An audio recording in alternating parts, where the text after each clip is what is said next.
I'm David Hepworth. Thanks for clicking this Word in Your Ear podcast, videocast thing for which there is no name. Mark Ellen and I have been creating in this line since 2007. And if any of it has met with your approval, then please click to subscribe because it helps. Leave a comment because we like to hear from you, and maybe even consider becoming a Patreon supporter because then, well, you'll be one of us. Visit patreon.com/wordinyourear for details.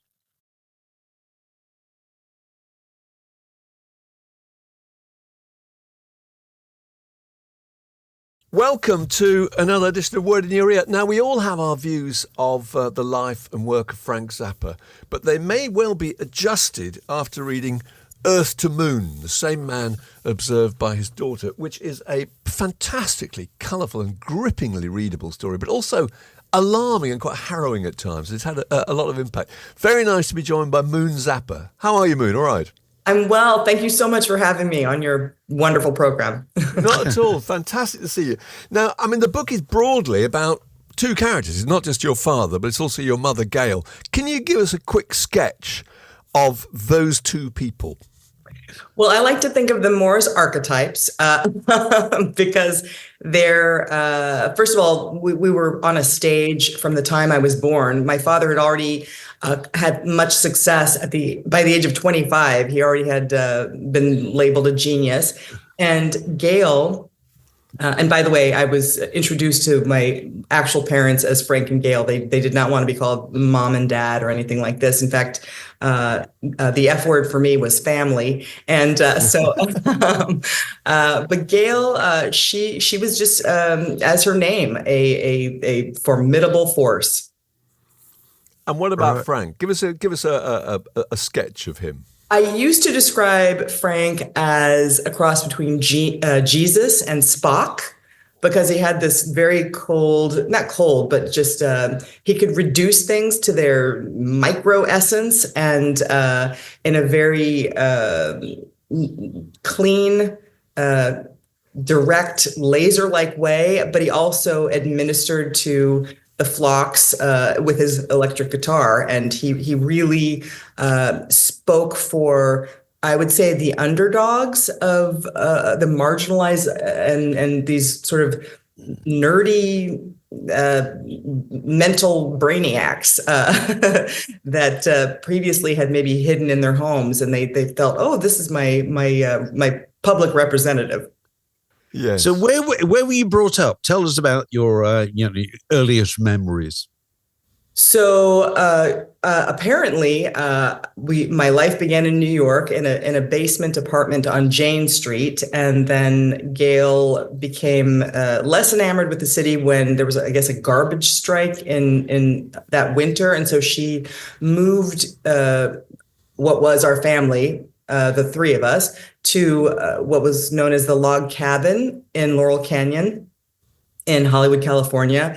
And that wild home has since burned down. It burned down one Halloween, but I guess it had a bowling alley in the basement, and a famous film star at the time, his horse was apparently buried underneath that bowling alley. And there was a kind of a little pond and a waterfall, and then I heard that from Gail that another family lived in the area behind our house, the Manson family, and so Gail moved us again, and so we ended up living still in the Laurel Canyon area, but on a windier road that was more. It was a kind of a flat road instead of those hilly wild roads with the houses on stilts that they're all smushed together. So yeah, we had a little more space. And Gail kept the house basically under construction from the time I was a teenager until the end of her life. So she just was always in counterbalance to my father, always generating music. She was always creating atmosphere.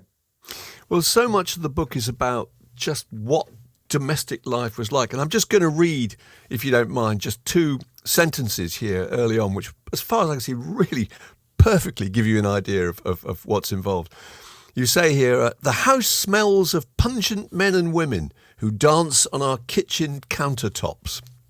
Our backyard is full of oleander, ivy, crabgrass, dog shit and the remains of old milk cartons and carnation-scented wax. I don't love seeing strangers in our yard cavorting or making candles in the nude near my toys. My feet are just starting to heal from the time two ladies were supposed to be watching me and my feet got burnt on the radiator. I mean, it's extraordinary.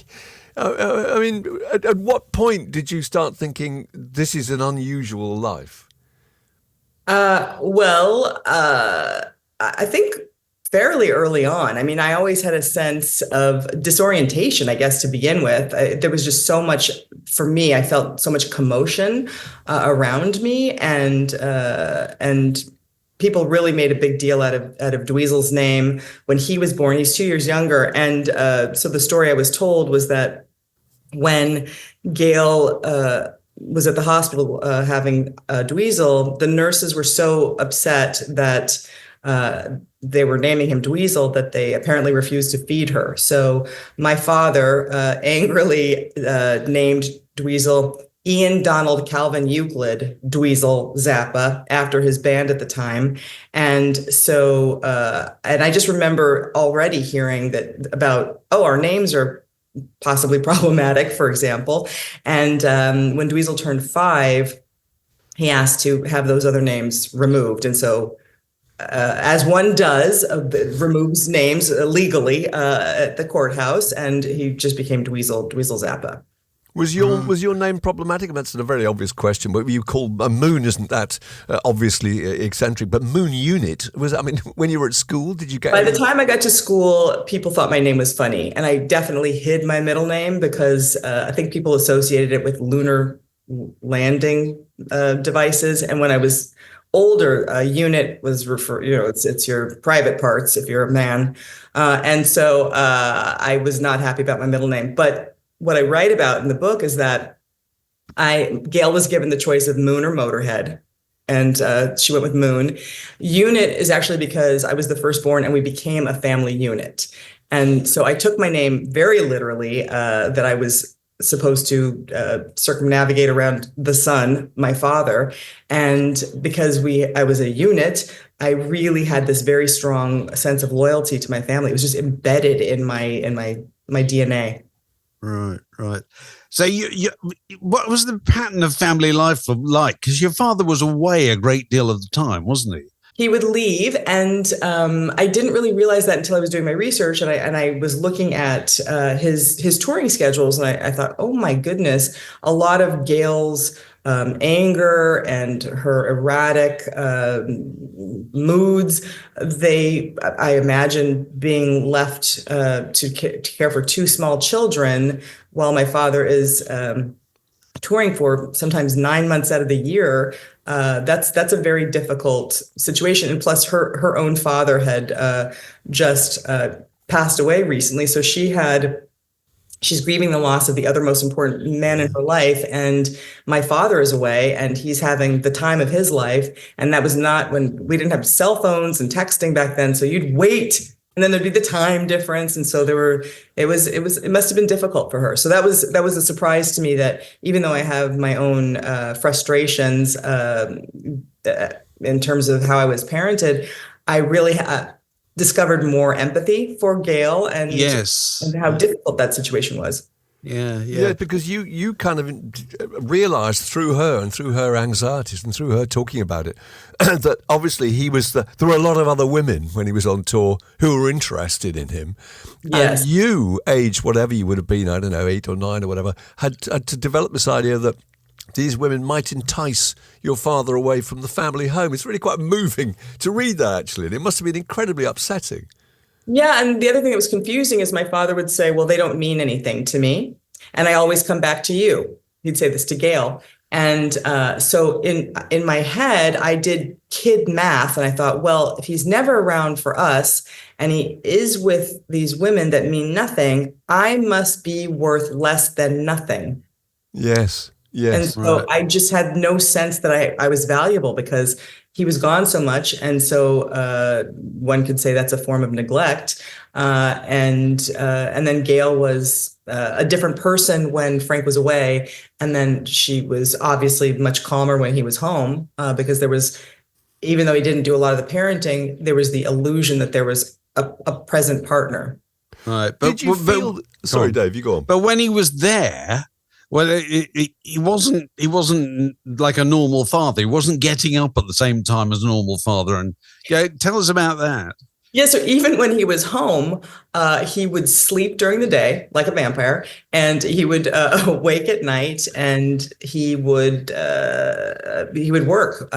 So he kept night hours, and so when we would come home from school, we still had to be quiet in the house. But I mean, any moment that you had with him was amazing because he was so charismatic and he was such a good listener and he was so present when he was home that it was just incredibly intoxicating. And he was so funny and so smart. And so he kind of broke the mold for my expectations of how quality interactions should be, but they were so fleeting. But I just held on to every little moment, even if that's interesting. So he wasn't permanently distracted. So when he was there with you. Oh, no. I meant for the few minutes you had. Okay. Yeah. If he came through the kitchen to make himself a hot dog, a burnt weenie sandwich over the gas flame, jabbing a hot dog with a fork and not asking anybody, would you also like something? You would still at least get to be in his company. And so it was even though I would describe it as crumbs, they were the most delicious crumbs. Really? But that was described to you or explained away to you by your mum, I think, as being, we would call it being a workaholic, really. But that was paying the bills, wasn't it? I mean, didn't she say, look, Dad has to work and you've got to leave him in quiet and peace because, he needs to make these records because that's what's paying for everything. That was the justification. Yeah. So I mean, that's the thing I ask the reader to experience is genius worth the collateral damage? Because everything was built around he has this huge talent and ability, and he's tending to it, and we also have to tend to it. And so the whole structure was built around making sure he had everything he needed so he could do this amazing work that meant so much to so many people. And so I always felt not just frustrated that each of us didn't have enough time with him, but that we also just share him with the world. That was very frustrating as a kid. Right. How did you feel about him as a father? Did you feel that he was unusual? You talk about him encouraging all the kids to swear all the time.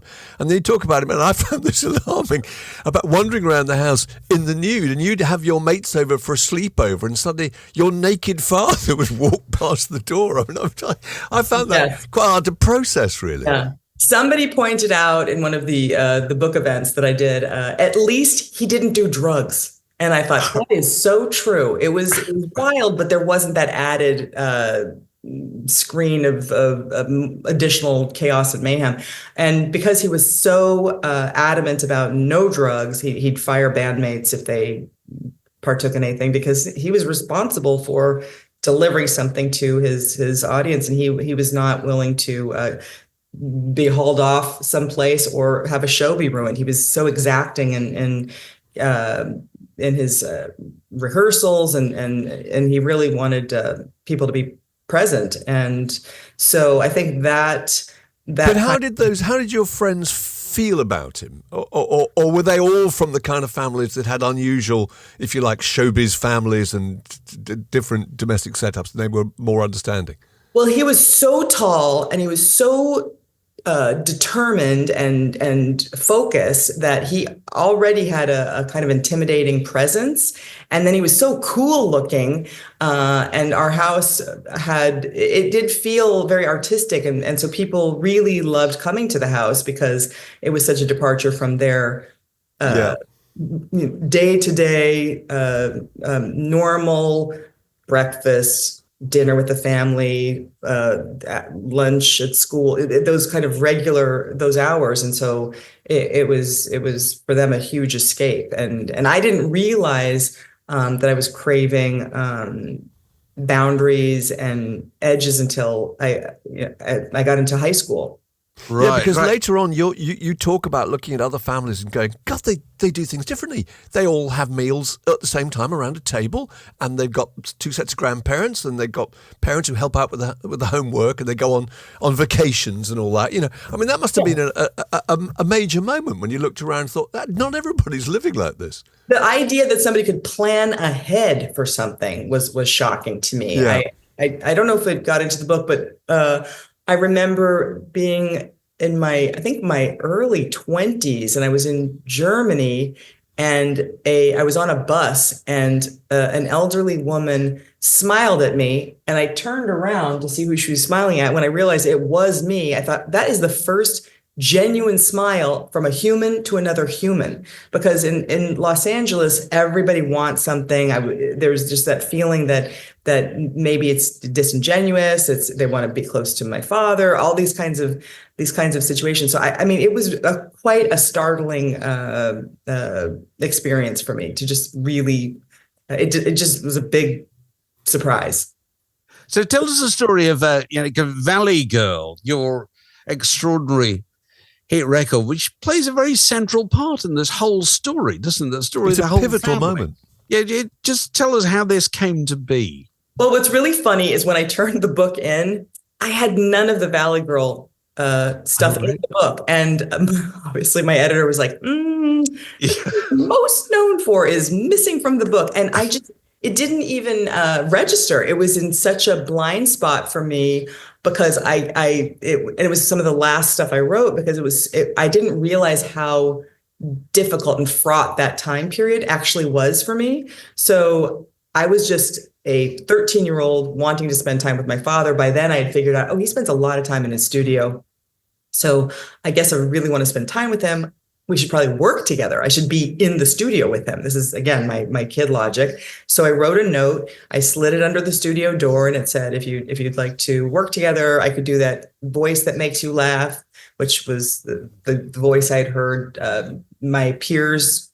That's how the girls at my school spoke, and I just thought it was so delightful and lyrical and funny, and so he took me up on it one night. He woke me up on a school night, and he said, "Why don't you come on down into the studio?" And so, even though I was tired, you're like, you leap when he comes. I love that detail that he woke you up on a school night. That's everything was on his terms, wasn't it? It's no point do you think, I'll see if she's free on Saturday morning when she's got some time off. He said, I want to do this now.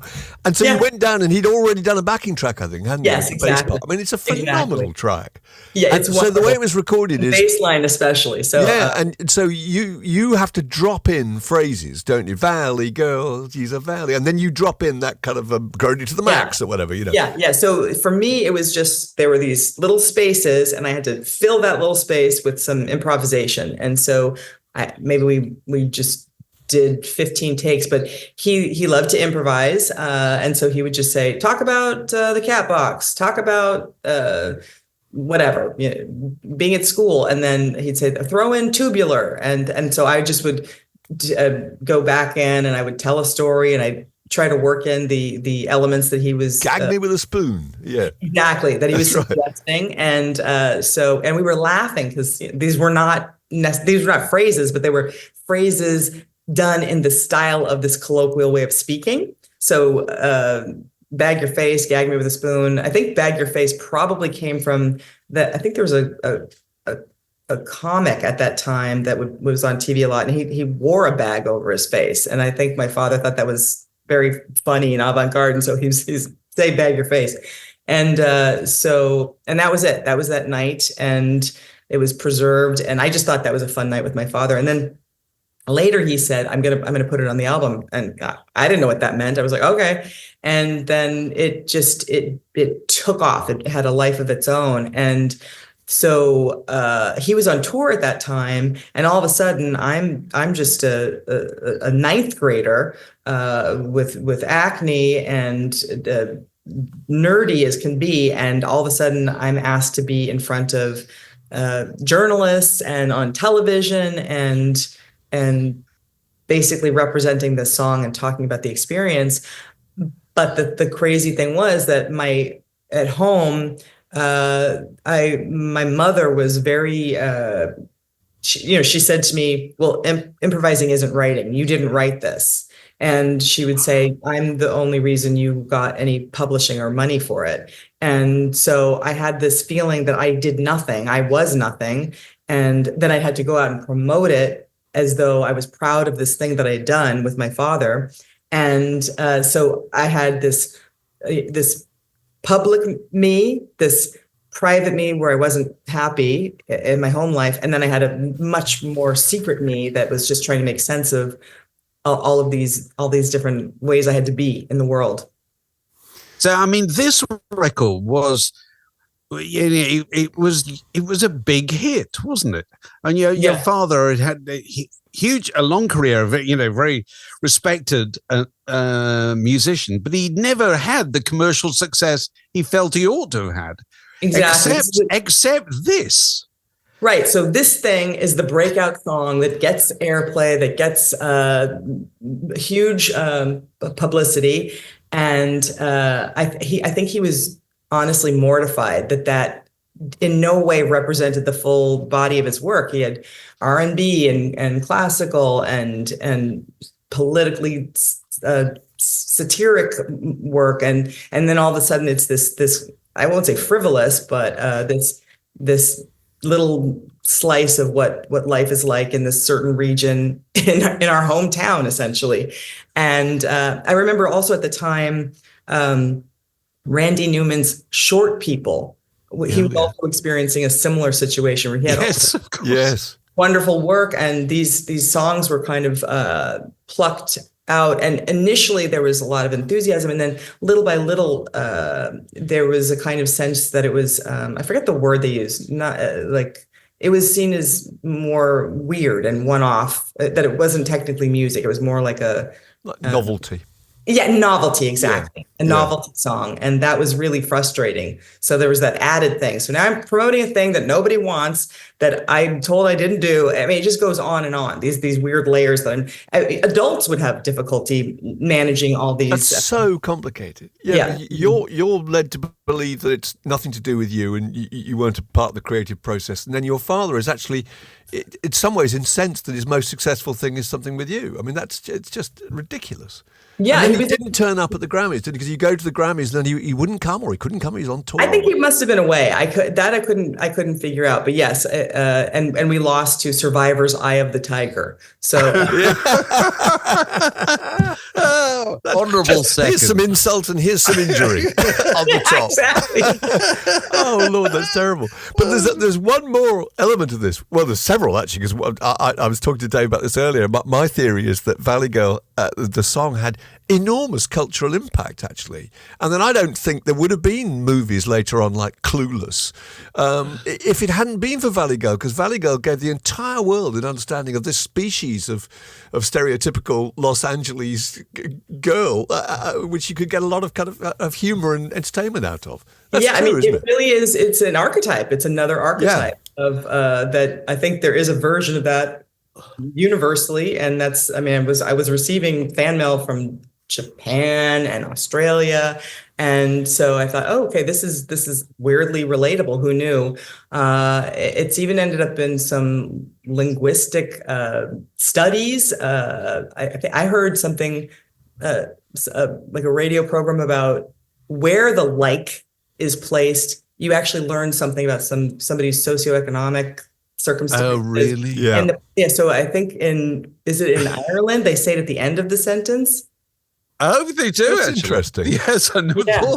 So where the like is placed then becomes another conversation to have about. But it was kind of, in many ways, it was an internet meme long before the internet, wasn't it? Yeah, it was. But it also had the effect of making you quite famous, didn't it?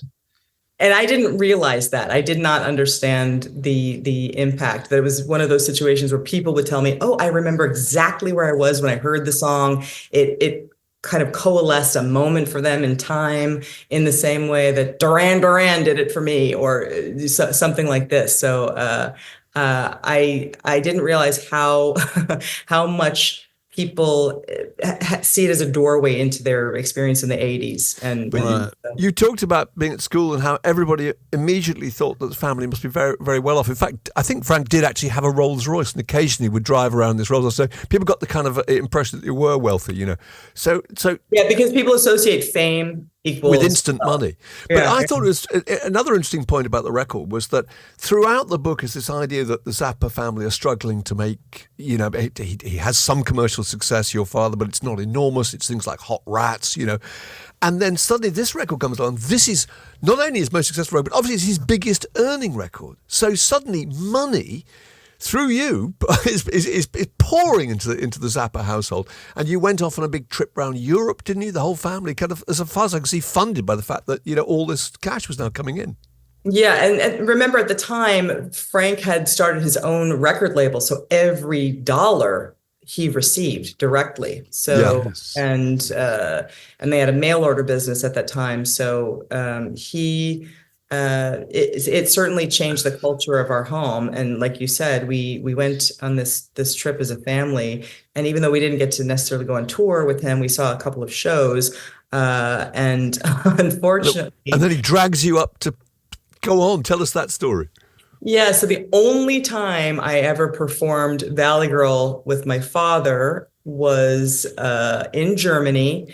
And again, I was horrified because the only other time I tried to perform this song was on a show called Solid Gold, where you lip sync a song, which is absolutely well, particularly insanity. That one. How would you do I mean, that? how was that even a thing? But I couldn't even remember everything. So I had the lyrics inside of a teen magazine, and I would briefly glance down and try to lip sync with that. So because I had improvised it, it wasn't a fully memorized thing. It's not exactly a sing along unless you do memorize it anyway. So I tried to do a version of it for the German audience, and they just stared at me. But also, it wasn't a hit in Germany.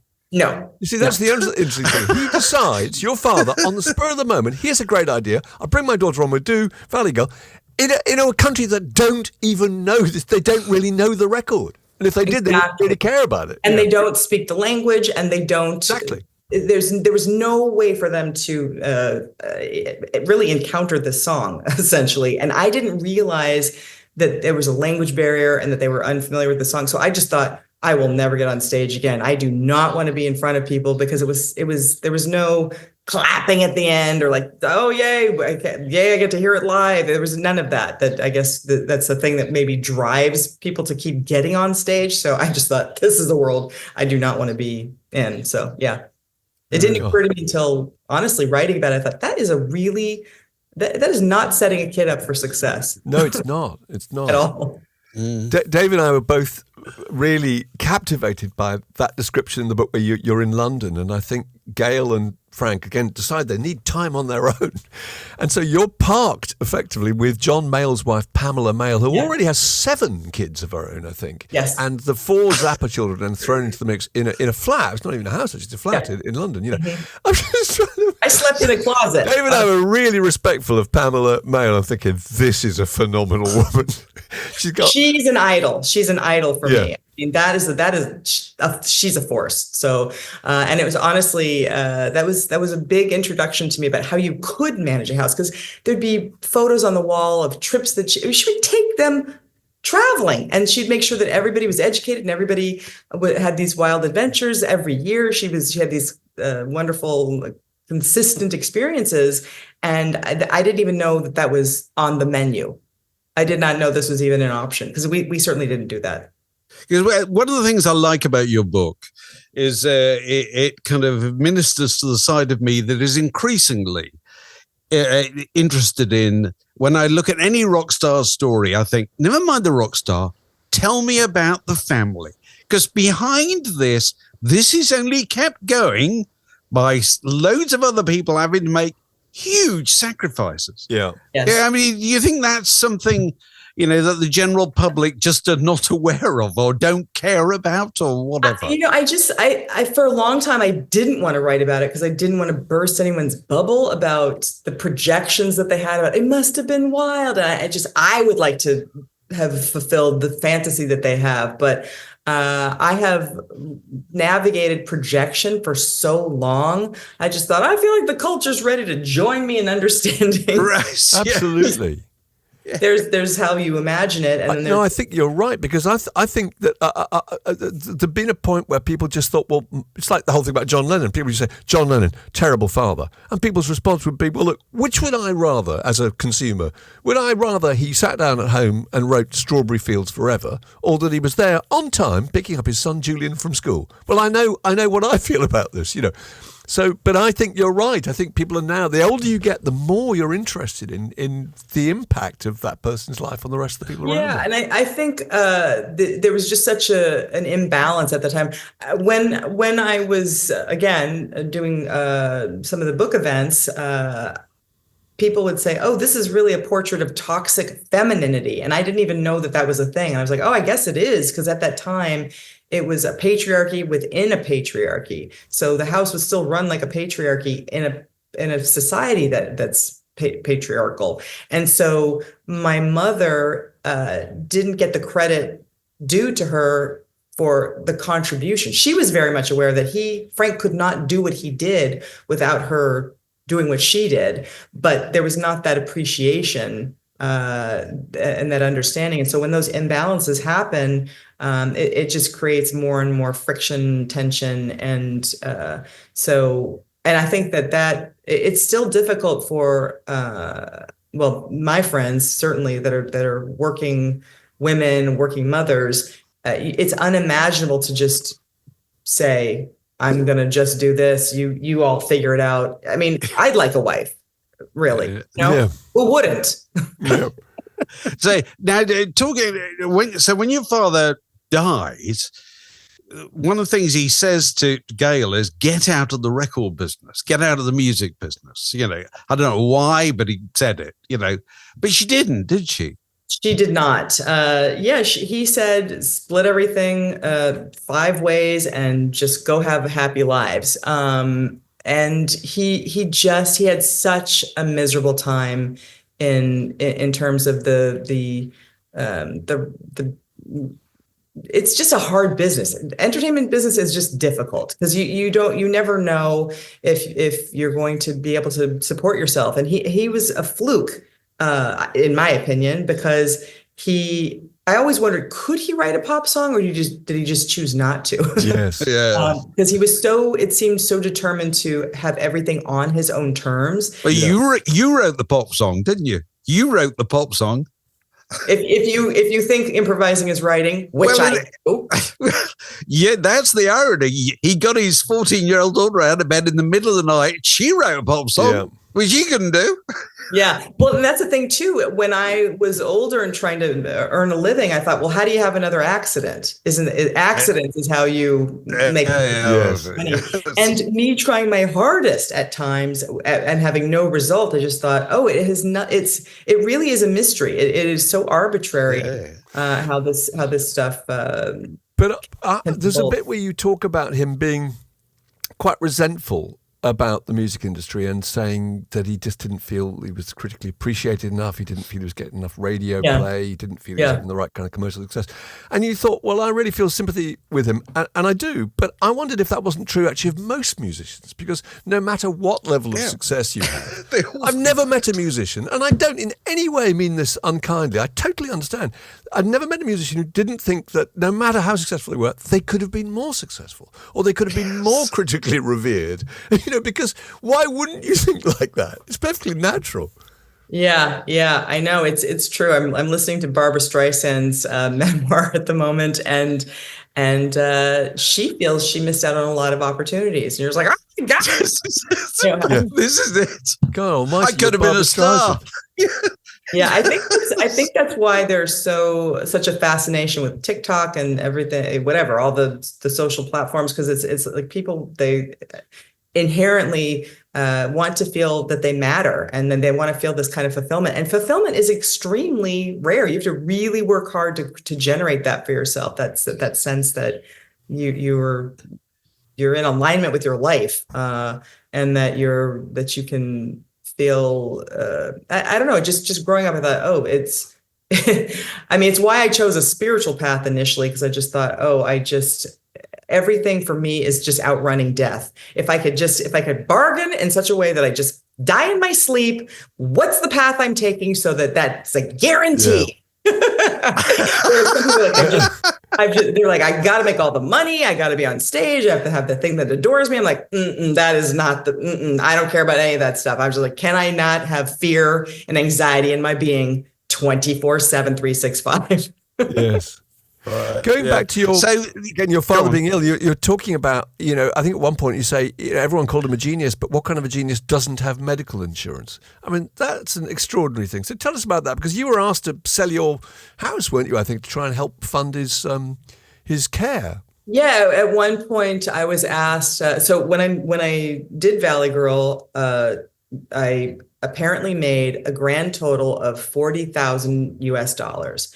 And so Gail helped me. She co-signed a mortgage for me to be able to buy this tiny, tiny little house in Beverly Glen. And I basically moved out of my bedroom into essentially my other bedroom 8 miles from the house, because I still wasn't able to pay bills, because I put all of my money into the property. And so as I was sometimes working in TV and making a giant chunk of money and then putting it away or spending it, failure to launch is how people describe it. Even funnier with the name Moon. So at a certain point in my father's illness, Gail came to me and she said, "You've cost us $200,000 to raise, so you have to give me the house to pay for Frank's medical bills." And even if she said, can I have your house for Frank? I would have said, absolutely. The added thing of like, this, we've totaled it up. This is what you've cost us. And so now you reimburse us. I'm like, I has to be born.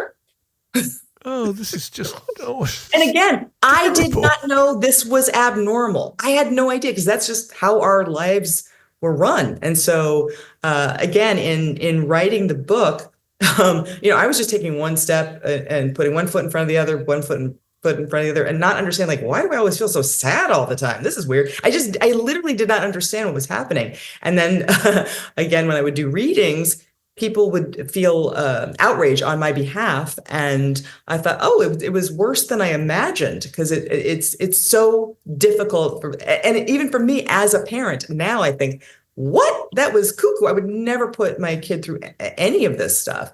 But again, in writing the book, I also had empathy for them, because they didn't learn it. And again, I think, was it intentional? Was it unintentional? And if it was unintentional, was that mental illness? Was that selfishness? What was that? And even if you put a label on it, put it in a box, it doesn't really matter. It doesn't really matter, because everybody is learning on a continuum. They just are. Yeah. You're not going to know a thing any sooner than you're going to know it, because you could be told amazing advice and not take it until one day you're like, how come it never occurred to me to XYZ for myself? You know what I mean? It's just, if you're not exposed to other ways of being, I just didn't see good examples. I did not know I was smart enough to go to college. I didn't know. I had no idea that people should get educations, because even though they would publicly talk about the importance of education, they didn't provide that for us as kids. And to me, this is outrageous. This to me, honestly, is the greatest injury. Really? Further education. I can really understand that. And just the more you read in the book, the details of just how eccentric it was. There's a moment which I just wanted to quickly ask you about, where I think your father wakes you up in the middle of the night and says, "Your mother's on the rampage, hide the gun." Yeah. And you weren't even aware that there was a gun in the house. Right. I'm again, woken up, hide the gun. Huh? What gun? What?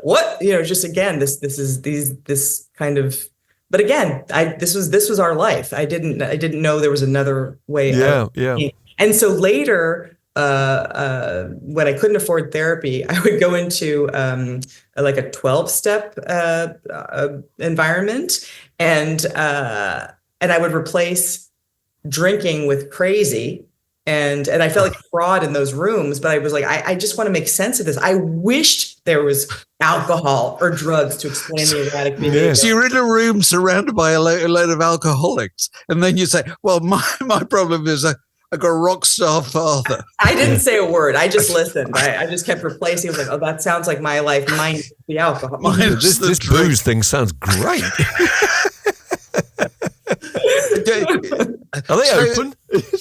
So just moving forward, when Gail dies, it's not split between the children, is it? The estate. Yeah, it's a complicated story, isn't it? It's an unequal distribution, but my main gripe, like whatever, stuff is stuff. The part that just devastated me, that was unimaginable, was that she essentially, well, first of all, she said that Dweezil and I could never have anything to do with the intellectual property, and how my father's legacy continues, and how other people could meet this material, or we can't do anything in our own name without asking our two younger siblings permission. And basically she was saying, I wish these two children of my blood well, but not these other two. And this to me was the biggest injury that I had to unravel for myself. And then she additionally said, and if you find God, then you don't even get the unequal distribution that's been given to you. And so she says, essentially, you have to choose broke but with God, or I equal money. So that was in the will. Yes. If one of you embraced religion in any form, yes, you're disinherited, effectively. Yes. I'm amazed the lawyers allowed that. Yes. It's actually probably illegal, but she put it in anyway. Right. And she one of the things that Gail, I mean, she was an odd bird. She at one point she put the 10 Commandments in the liner notes of one of Frank's albums, I think. And she said, I have the copyright to the 10 Commandments. Lord. Yeah. But just to be clear, when he died, you were told there was no will. Yes, correct. And then you discovered when she died, which I think was in just a few years ago, wasn't it? 2015. 2015, that's right. When she died, there had been a will. Yes. And that his will had said that the distribution for all the money in the estate was going to go to the 4 children, or the 5 of them, including her at that time, and that she changed it, didn't she, to just being to the younger two getting his was no longer valid. So why? I mean, technically, did she change it? To be totally technical, there was one line in the will that my probate attorney said he's never seen before, which basically said, or what you want to do. But because she'd presented for our entire life, everything she did was in the name of the children. I'm sure my father thought, of course, she's going to take care of all of the children. Right. Yes. And but she acted on the fine print, but it didn't matter, because once he was gone, and she said it didn't exist. I mean, we trusted that everything she did was in our best interest. That I certainly did. Yeah, you would, wouldn't you? You would. You would think it's you your dear old mum. Oh my Lord! But, I mean. Have you managed to reconcile with your siblings over this? Has this? Well, let me first say that what I had to do psychologically, emotionally, and this is why I ended up writing this book. And again, asking the question: is genius worth the collateral damage to everybody involved? Because we all felt owed for putting our lives on hold for essentially my father's genius that he was stewarding. We were all stewarding his genius, but not getting the credit or the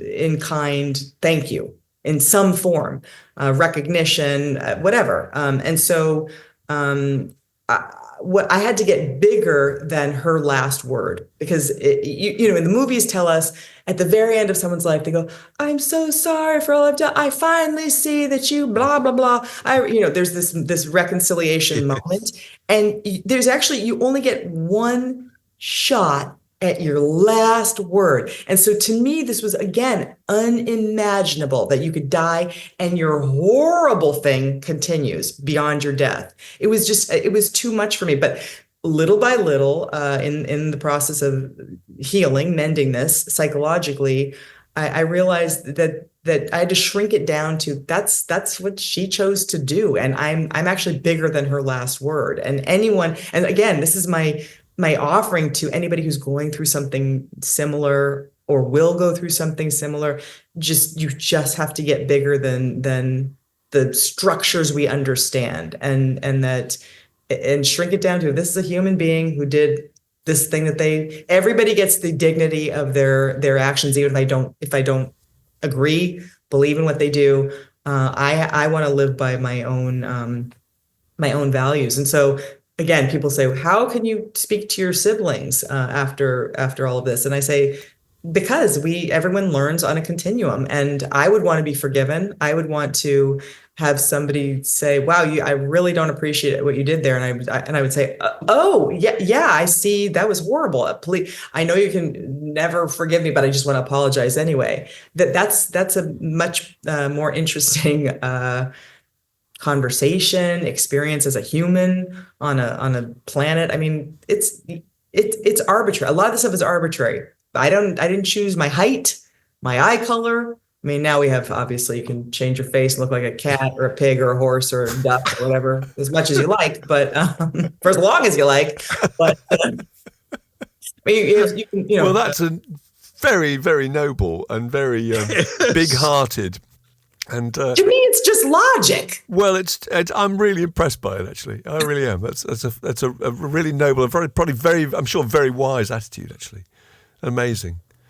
But I just want to have the best experience I can have here with the ingredients that are in my pot, and I wish this for everyone, that everyone makes the best use of their time here, because I was asleep in my life doing loyalty to my own detriment.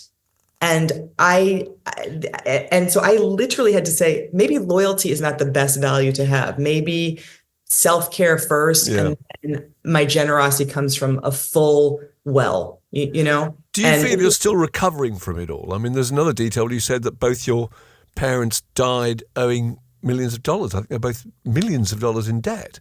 I mean, yes, and so that's right, wasn't it? Yeah. Yeah, so I definitely have a underdeveloped sense of how money works. We all, my family, and this is something I'm still working on, because I really I never learned about savings. I never learned about investing. I never learned about any of that stuff, and they didn't either. So I mean, properly, they didn't. They didn't learn about a budget. I mean, every single dollar went back into my father's his work, and so as an adult, I struggle as a creative person. Do I do everything in the name of my own creativity? Do I follow my creativity, or do I think, is there a way to even to figure out, can I be creative and be an earner and provide for myself and provide for my family? These are things that I think everybody has to untangle. And again, you're lucky if you are an attractive man or a big busted blonde lady whose legs don't touch the top. I have none of these things, so I got to put the ingredients that are in my pot.